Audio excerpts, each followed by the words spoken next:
নমস্কার বন্ধুরা, আজকের বিষয় হলো কেন আমরা সমস্যাকে ভয় পাই, সমাধানকে নয়। আমি জানি বলছি, সবাইকে স্বাগত জানাই রাইজ অ্যান্ড সাইবের পক্ষ থেকে। আশা করি সবাই ভালো আছেন, সাবধানে আছেন, সুস্থ ও সুন্দর আছেন। আমি জানি আজ আপনি যে অবস্থাতেই থাকুন না কেন, আপনার জীবনে কোনো না কোনো সমস্যা অবশ্যই আছে। কিন্তু কখনো কি ভেবে দেখেছেন, আমরা যখনই কোনো সমস্যার মুখোমুখি হই, আমাদের বুক কেন কেঁপে ওঠে? কেন আমরা সমাধান খোঁজার আগেই সমস্যার ভয় কুঁকড়ে যাই? আসলে আমরা সমস্যাকে ভয় পাই না, আমরা ভয় পাই সেই অনিশ্চয়তাকে যা সমস্যাটিকে সাথে করে নিয়ে আসে। আমরা ভয় পাই আমাদের কমফর্ট জোন হারিয়ে ফেলার। আমাদের মস্তিষ্ক এমন ভাবে তৈরি হওয়া যে সে সবসময় নিরাপদ থাকতে চায়, আর সমস্যা মানেই হলো সেই নিরাপত্তার বলয় থেকে বেরিয়ে আসা। অথচ আমরা কেন সমাধানকে ভয় পাই না? কারণ সমাধান মানেই হলো মুক্তি। সমাধান হলো সেই আলো যা সুড়ঙ্গের শেষে দেখা যায়।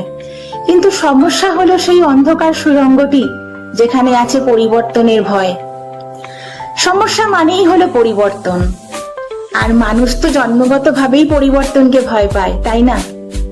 আমরা ভাবি যদি সব ওলট পালট হয়ে যায়, এই যদি শব্দটাই আমাদেরকে আটকে রাখে। আছে ব্যর্থতার আতঙ্ক। সমস্যা সামনে এলে আমাদের মনে হয় আমরা হয়তো পারবো না। এই যে নিজের উপরে অবিশ্বাসের জন্ম হওয়া, এটাই সমস্যার ভয়কে কয়েকশো গুণ বাড়িয়ে দেয়। সাথে আছে অতীতের অভিজ্ঞতা। হয়তো অতীতে আপনি কোনো বড় সমস্যায় পড়েছিলেন এবং সেখান থেকে বের হতে অনেক কষ্ট হয়েছিল আপনার। সেই পুরনো ক্ষত আপনাকে বর্তমানের ছোট্ট সমস্যাকেও পাহাড়ের মতো বড় করে দেখায়। কিন্তু মনে রাখবেন, পৃথিবীতে এমন কোনো তালা তৈরি হয়নি যার চাবি নেই, তেমনি এমন কোনো সমস্যা নেই যার সমাধান নেই। সমাধানকে আমরা ভয় পাই না, কারণ সমাধান আমাদের স্বস্তি দেয়। কিন্তু সমস্যার সাথে লড়াই করার ধৈর্য বা শক্তি আমাদের অনেকেরই নেই। এখন প্রশ্ন হলো, এই ভয় থেকে বেরোবো কিভাবে? সমাধান। সমস্যাকে চ্যালেঞ্জ হিসেবে দেখুন।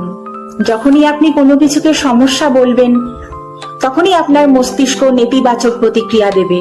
কিন্তু যখনই একে চ্যালেঞ্জ বলবেন, তখনই আপনার মস্তিষ্ক জেতার জন্য কিন্তু ঝাঁপিয়ে পড়বে। ভেঙে ফেলুন বড় বড় সমস্যাকে। একটা বড় পাথরকে সরানো কিন্তু আমাদের পক্ষে খুব কঠিন, কিন্তু পাথরটাকে ছোট্ট ছোট্ট টুকরো করে নিলে তা সরানো কিন্তু খুব সহজ।